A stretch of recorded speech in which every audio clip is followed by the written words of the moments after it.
Hello everyone, my name is Diego Moya, recently graduated from Griffith University, Brisbane, Australia, with support of the Senate scholarships from the Ecuadorian government. This presentation is about the Ecuadorian geothermal energy potential in the change of its energy and productivity matrices, developing a new Ecuadorian industry. I'll first introduce what geothermal energy is, followed by its applications, basically power plant and direct use technologies. Then I introduce the methodology of this research, and finally, the discussions, results, and conclusions will be drawn. Geothermal energy is an active, environmentally benign source of geothermal of renewable heat contained in the Earth's interior, associated with volcanic and tectonic activity. It is primarily stored in cold rocks at high depths and in complex structures of hydrothermal reservoir at high temperatures. This heat can be used for electricity generation and direct use purposes. Worldwide, the most developed geothermal direct applications are heat pumps for household heating, followed by space heating, bathing and swimming pools. In this diagram, we can see how geothermal heat is used by temperatures and by industry type. This slide shows one geothermal application containing not only power generation, but also direct use applications. In this case, this is known as a cascade applications. Cascade applications, in these cascade applications, the geofluid goes through the power plant from the walls, goes through the power plants, and the still heat fluid is used for different direct applications, such as bathing, fish farming, cosmetic industries, and methanol production. Regarding power plant technologies, there are 4 configurations developed to date. This study found that binary power plant cycle could be the most appropriate to develop in Ecuador due to the geofluid temperatures estimated so far. The aim of this research was to conduct a technical, financial, and economic analysis of the market penetration of geothermal energy projects as part of the change of the energy and productivity matrices in Ecuador. This aim has been achieved by 3 specific objectives. First, to analyze the technical feasibility of geothermal resource for electricity and non-electricity projects in Ecuador. Second, to conduct a financial analysis of the cost, policies, and funding of the identified configurations in the technical analysis. Third, to investigate the economic impact of geothermal energy projects in the Ecuadorian economy. This slide presents the methodology of this study. This research was based on secondary data provided by SELEC and by the Ministry of Renewable Energy. Basically, we take some data from the Plan of Utilization of Geothermal Resources and reports from the IGA, the International Geothermal Association, and the World Bank, and some experts as well. All this data was used to run an energy model, a cost model, and a financial model, and a greenhouse emission model on the Red Screen Clean Energy Management software. Future scenarios of energy demand will require to increase the production of base load energy production in the Ecuadorian context.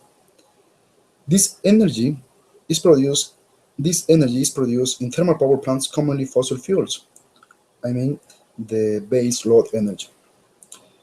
While the hydroelectricity and other renewables are good to be adapted to peak demand scenarios, geothermal energy is a great option for base load energy requirements. We can see in this diagram that there are some interconnections in the country. However, at the end of this year, the government is expected to finish 8 new hydroelectric power projects to reduce this amount. But we still have some gas turbines, vapor, and other fossil fuel-fired power plants. Here we can see the main geothermal facts of Ecuador. Ecuador is located in South America with a population of 16 million and an area slightly larger than Victoria. Ecuador has about 60 inactive volcanoes from north to south, more than 40 active volcanoes, and 4 volcanoes in the eruption process.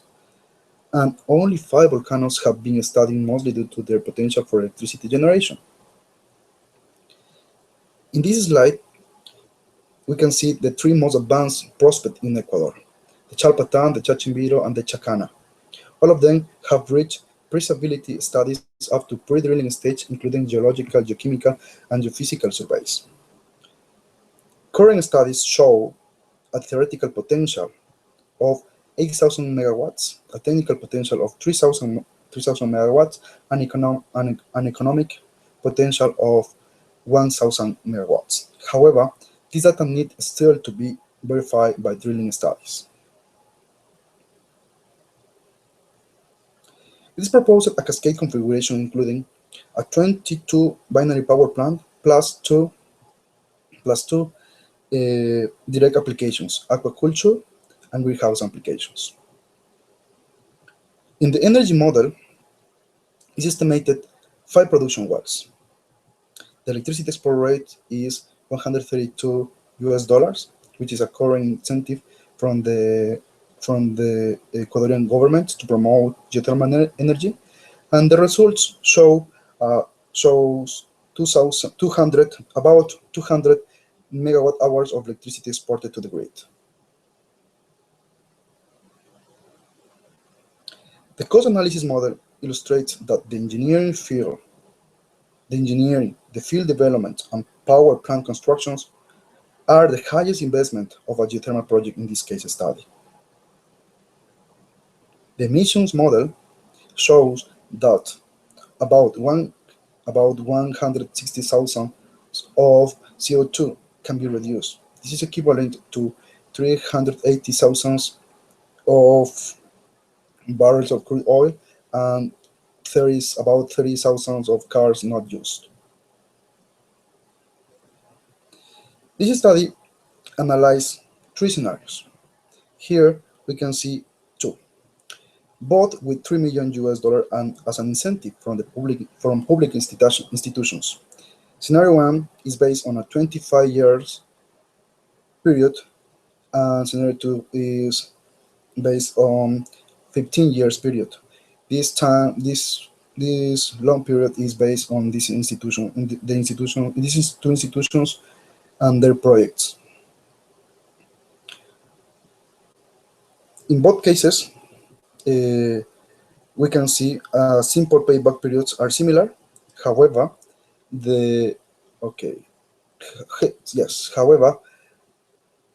we can see that the equity payback differs a bit. And for both, the net present value are similar and positive.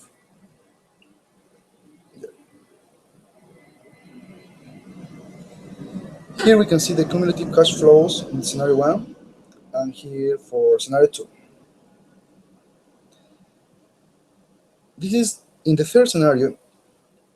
The third scenario considers no incentive from public entities and considers the electricity export rate at 49 US dollars per megawatt hour as a non-renewable energy project. We can see a longer payback period and a negative NPV. This scenario is not attractive for investors. In the same scenario, firstly, it's added a grant of 20 million dollars from public institutions. We can see the payback period is reduced, but the net present value remains negative. Then, a direct utilization revenue, and clean energy production incomes are added. Here we can see an attractive payback period and a positive NP value. In the economic analysis, the country can reduce about 400,000 of CO2, 100,000 barrels of crude oil per year, saving about $24.3 million per year in oil consumption, use 30 laborers in the construction process, and reduce 187 megawatt hours of electricity imports from neighbor countries per year. All of these are part of the direct uses and socioeconomic benefits. Based on the results of this research, a couple of months ago, I approached the Ecuadorian Assembly Rene Casa, showing the geothermal energy potential of the country. I proposed the following projects: formulating public policy, legal and regulatory framework with scientific and technical support for exploration, exploitation, and sustainable use of geothermal resource of Ecuador. This project proposal seeks the creation of a geothermal energy law and the necessary reform of the current legislation, allowing the exploration, exploitation, and sustainable use of geothermal resources in the country, generating the necessary mechanisms to ensure local and international investment. The objectives are to analyze technically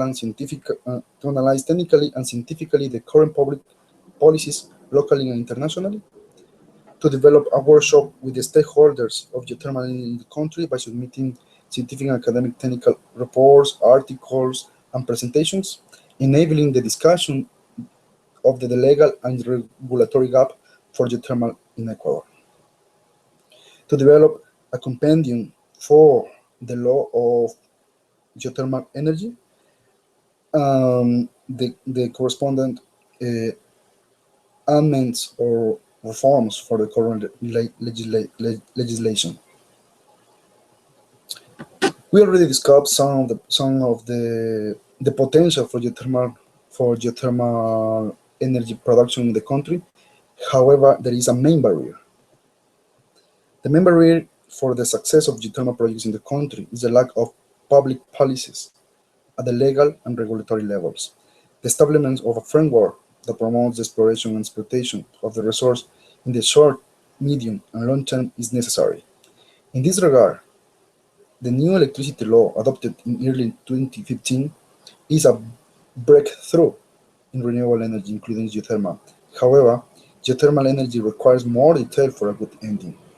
For example, it's required to define the resource, permit access, the different fluids involved in the process, the reaction fluids, the stages of geothermal development, the participation of the state in high-risk stages of surface and deep exploration, the multiple direct uses and the role of related communities and regional governments.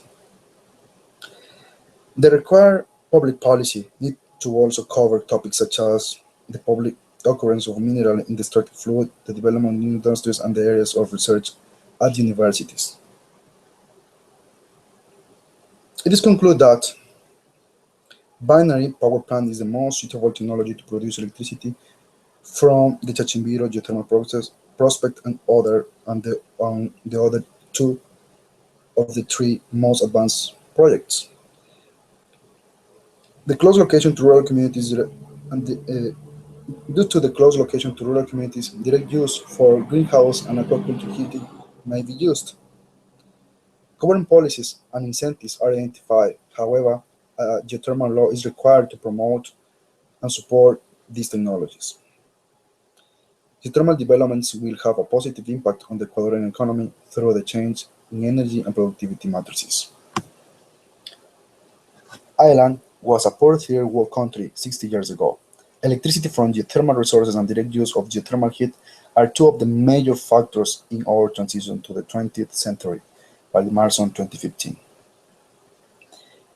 I'm happy to answer any questions. Many thanks.